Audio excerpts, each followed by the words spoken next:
Hi hello நம்ம இன்னைக்கு இந்த வீடியோவில் எந்த விஷயத்தை பற்றி பேச போகிறோம், யாரை பற்றி பேச போகிறோம் அப்படின்னு சொல்லி கேட்டோம் அப்படின்னா, திமுகவில் மூத்த மற்றும் முக்கியமான அமைச்சராக இருக்கக்கூடிய KN நேரு இருக்கார் இல்லையா, அவர் கிட்டத்தட்ட வந்துட்டு அவருடைய துறைகளில், அதாவது அவருடைய கட்டுப்பாட்டில் இருக்கக்கூடிய துறைகளில் வந்துட்டு பார்த்தோம்னா 1 இல்ல 2 இல்ல 1020 கோடி ரூபாய் அளவுக்கு லஞ்சம் அப்படின்றத வாங்கியிருக்காரு.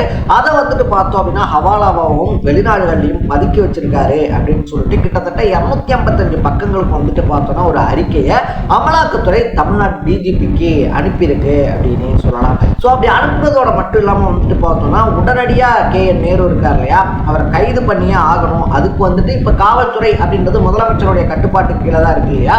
ஸோ அமைச்சர் KN நேருவை வந்துட்டு அரெஸ்ட் பண்ணுறதுக்கு முதலமைச்சர் ஸ்டாலின் வந்துட்டு உத்தரவு போடணும் அப்படின்ற கோரிக்கையையும் முன் வச்சிருக்காங்க அப்படின்னு சொல்லலாம். ஸோ இதுக்கு முன்னாடியே வந்துட்டு பார்த்தோம் அப்படின்னா அமைச்சர் பொன்முடியா இருந்தாலும் சரி, செந்தில் பாலாஜியா இருந்தாலும் சரி, அதை தாண்டி வந்துட்டு அமைச்சர் நாசர் மாதிரியான ஆட்களாக இருந்தாலும் சரி, தொடர்ந்து வந்துட்டு பார்த்தோம்னா சர்ச்சைகளில் சிக்கிறது, வாய்விட்டு சிக்கிறது, ஊழல் பிரச்சனைகளில் மாற்றுறது, ஜெயிலுக்கு போகிறது அப்படின்றது தொடர்கதையாக திமுகவில் இந்த 5 வருஷங்களில் நடந்துக்கிட்டு இருக்கு அப்படின்னு தான் சொல்லணும்.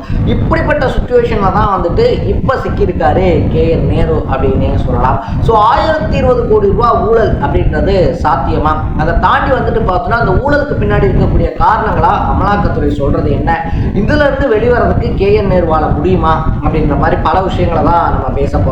அதுக்கு முன்னாடி நம்ம சேனலுக்கு நீங்க புதுசா வந்திருந்தீங்க அப்படின்னா இதே மாதிரி அப்பப்போ அப்டேட்டா போயிட்டு இருக்க விஷயங்கள், அது கரண்ட் அஃபேர்ஸா இருந்தாலும் சரி, பாலிடிக்ஸா இருந்தாலும் சரி, ஸ்போர்ட்ஸா இருந்தாலும் சரி, அப்பப்போ அப்டேட்டா போயிட்டு இருக்க விஷயங்கள் இருக்கு இல்லையா, அதை நீங்க தொடர்ந்து தெரிஞ்சுக்கணும் அப்படின்னு ஆசைப்பட்டீங்கன்னா மறக்காம சேனலை ஃபாலோ பண்ணி சப்ஸ்கிரைப் பண்ணிக்கோங்க. ஸோ ஃபர்ஸ்ட் ஆஃப் ஆல் வந்துட்டு பார்த்தோம் அப்படின்னா இவர் மேலே இப்போ கிடையாது, அக்டோபர் 27ஆம் தேதியே வந்துட்டு ஒரு ரொம்ப பெரிய குற்றச்சாட்டு அப்படின்றத வச்சிருந்தாங்க. KN நேரு அவர்களுடைய கட்டுப்பாட்டில் வந்துட்டு பார்த்தோம்னா இந்த குடிநீர் வழங்கல் துறை இருக்கு இல்லையா, இந்த குடிநீர் வழங்கல் துறை, நகராட்சி நிர்வாகத்துறை அப்படின்னு சொல்லிட்டு 2 துறைகள் அவருக்கு கீழே செயல்பட்டுக்கிட்டு இருக்கு அப்படின்னு தான் சொன்னோம். ஸோ இதில் அக்டோபர் 27ஆம் தேதி வைக்கப்பட்ட குற்றச்சாட்டு என்ன அப்படின்னு சொல்லி பார்த்தோம்னா, தலைக்கு 35 லட்சம் ரூபாய் மேனிக்கே போட்டு கிட்டத்தட்ட 2000 பேருக்கு பணி நியமன ஆணை அப்படின்றத கொடுத்துருக்காங்க. ஸோ அப்படி பார்க்கும்போது பார்த்தோம்னா 888 கோடி ரூபாய் ஊழல் அப்படின்றத KN நேரு இருக்காரு இல்லையா, அவர் செஞ்சிருக்காரு அப்படின்ற மாதிரி ஒரு குற்றச்சாட்டை முன் வச்சிருந்தாங்க. இது மட்டும் இல்லாமல் வந்துட்டு KN நேரு கீழே இருக்கக்கூடிய அமைச்சரவையில் இன்னும் பல ஊழல்கள் அப்படின்றது நடந்துகிட்டே இருக்கு. அதனால KN நேரு அவர்கள் மேல உரிய ஆக்ஷன் எடுக்கணும் அப்படின்னு சொல்லிட்டு ஒரு முறை சொல்லப்பட்டிருந்துச்சு அப்படின்னு சொல்லலாம். அதுக்கப்புறமா வந்துட்டு பார்த்தோம்னா திரு KN நேரு இருக்கார் இல்லையா, அவர் வந்துட்டு திருப்பதிக்கு டொனேஷன் அப்படின்றத கொடுத்தாரு அப்படின்றதும், திருப்பதி தேவஸ்தானத்துல இருந்து இந்த அதிகமாக வந்துட்டு டொனேட் பண்ணவங்கள இந்த டோனர் ஆஃப் த டே அப்படின்னு சொல்லிட்டு போடுவாங்க. அப்படி வந்துட்டு அன்னைக்கு தேதியில் அதிக டொனேஷன் பண்ண KN நேரு அவருடைய பெயர் வந்தது அப்படின்றதும் இங்க அரசியல் களத்துல சர்ச்சையா போய்கிட்டு இருந்துச்சு அப்படின்னு சொல்லலாம். ஏன் நானா வந்துட்டு திருப்பதி கோயிலுக்கு டொனேஷன் கொடுக்க கூடாதா அப்படின்னு சொல்லி ஒரு கேள்வியை கேட்டு அந்த கிசுகிசுப்பு இருக்கு இல்லையா, கிசுகிசுப்புன்றதை தாண்டி அது உண்மைதாங்க, நான் தாங்க கொடுத்தேன், நான் கொடுத்தா என்னங்க அப்படின்ற மாதிரி வந்துட்டு பார்த்தோம்னா ஒரு அதிகார துணையில அந்த பிரச்சனை அப்படின்றத முடிச்சிருந்தாரு KN நேரு அப்படின்னே சொல்லலாம். இப்போதான் வந்துட்டு கிணறு வெட்ட பூதன்கிழமை விஷயமா என்ன சொல்லியிருக்காங்கன்னா, கழிப்பறை இருக்கு இல்லையா, அதாவது பொது கழிப்பிடம், அதுல ஆரம்பிச்சு பணி நியமன ஆணை வரைக்கும் வந்துட்டு 1020 கோடி ரூபாய் அப்படின்றது ஊழலா பெறப்பட்டிருக்கு. ஸோ இந்த பணி நியமன ஆலை அப்படின்றதான் வந்துட்டு பார்த்தோம்னா முன்னாடி இந்த குடிநீர் வழங்கல் துறை இருக்கு இல்லையா, அதுல வந்துட்டு சொல்லியிருந்தோம். ஆனா இப்ப நகராட்சி துறையிலே வந்துட்டு பார்த்தோம்னா இந்த பணி நியமன ஆணை, அதை தாண்டி வந்துட்டு கழிப்படம் கட்டுறது, அவுட் சோர்சிங், நபார்டு திட்டங்கள் அப்படின்ற மாதிரியான விஷயங்கள் இருக்கு இல்லையா, எல்லாத்துலயுமே வந்துட்டு பார்த்தோம்னா கமிஷன் கரப்ஷன் அப்படின்றத KN நேரு ரொம்ப எப்படி சொல்றது, ரொம்ப ஆவலோட அதிகமா பண்ணியிருக்காரு அப்படின்னு சொல்றாங்க. இது வந்துட்டு அவருடைய பிரதர்ஸ் கம்பெனிஸ் இருக்கு இல்லையா, அங்கே வந்துட்டு ரைடு போனப்போதான் இதுக்கான டாக்குமெண்ட்ஸ் அப்படின்றத எங்களுக்கு சிக்கிச்சு. அதன்படி வந்துட்டு பார்த்தோம்னா தமிழ்நாடு கவர்மெண்ட் கொடுக்கக்கூடிய அந்த டெண்டர்ஸ்லாம் இருக்கு இல்லையா, அந்த டெண்டர்ஸ் அப்படின்றது யாருக்கு கொடுக்கணும் அப்படின்றத ஒரு சில தினங்களுக்கு முன்னாடியே இவங்க வந்துட்டு கன்ஃபார்ம் பண்ணிக்கிறாங்க. இப்போ AB அப்படின்னு சொல்லிட்டு 2 பேர் இருக்காங்க அப்படின்னு வச்சுக்கிட்டோம்னா, இவங்க Bக்கு தான் தரணும் அப்படின்றத டெண்டருக்கு முந்தின நாளே வந்துட்டு அவங்க கன்ஃபார்ம் பண்ணி வச்சுக்கிறாங்க. ஸோ அப்படி கன்ஃபார்ம் பண்ண உடனே இவங்க பண்ற முதல் வேலை என்ன அப்படின்னு சொல்லி பார்த்தோம்னா பர்சன்டேஜ் பேசுறது அப்படின்னு சொல்றாங்க. ஸோ 5% கீழே வந்துட்டு பார்த்தோம்னா இன்னைக்கு தமிழக அமைச்சர்கள் யாருமே வாங்குறது கிடையாது.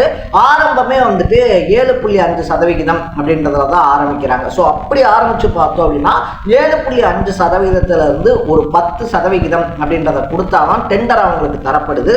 ஸோ இந்த பர்சன்டேஜஸ்க்கு வந்துட்டு யார் ஒத்துக்கிறாங்களோ, அமைச்சர்கள் மட்டும் கிடையாது, அதை தாண்டி இருக்கக்கூடிய உயர் அதிகாரிகள் இருக்காங்க இல்லையா, ஸோ அமைச்சருக்கே 10% போகுது அப்படின்னா அதை தாண்டி இருக்கக்கூடிய உயர் அதிகாரிகள் அவங்க இவங்க அப்படின்னு சொல்லிட்டு பல கோடிகளை வந்துட்டு கொடுக்க வேண்டிய கட்டாயம் இருக்கு. கொடுக்கப்பட்டிருக்கு. ஸோ இதுக்கெல்லாம் யார் ஒத்து போறாங்களோ, இதுக்கெல்லாம் யார் அக்செப்ட் பண்ணிக்கிறாங்களோ அவங்களுக்கு தான் வந்துட்டு டெண்டர் அப்படின்றது கொடுக்கப்பட்டிருக்கு. இதன் மூலியமா தான் 1020 கோடி ரூபாய் அப்படின்றது வந்துட்டு இவங்க கரப்ஷன் பண்ணி சம்பாரிச்சிருக்காங்க.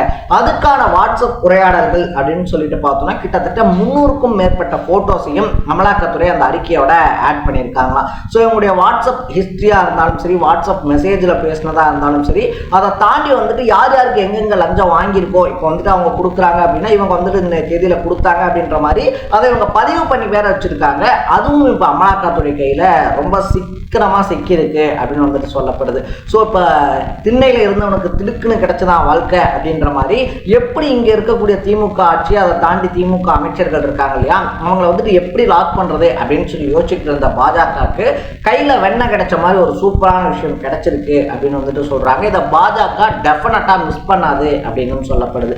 ஸோ இன்னும் ஒரு 6 மாசத்துல எலெக்ஷன் அப்படின்றது வரதுனால அமைச்சர் அடிச்ச அத்தனை கோடிகளுக்குமான கணக்குகள் அப்படின்றது கேட்கப்பட வேண்டும். அதை தாண்டி வந்துட்டு பார்த்தோம்னா செந்தில் பாலாஜி இருக்கார் இல்லையா, அவரை எப்படி உள்ள தூக்கி வச்சிருந்தாங்களோ அதே மாதிரி கேஎன் நேருவும் இப்ப வசமா சிக்கிக்கிட்டாரு ப்ரூஃபோட அப்படின்னு சொல்றாங்க.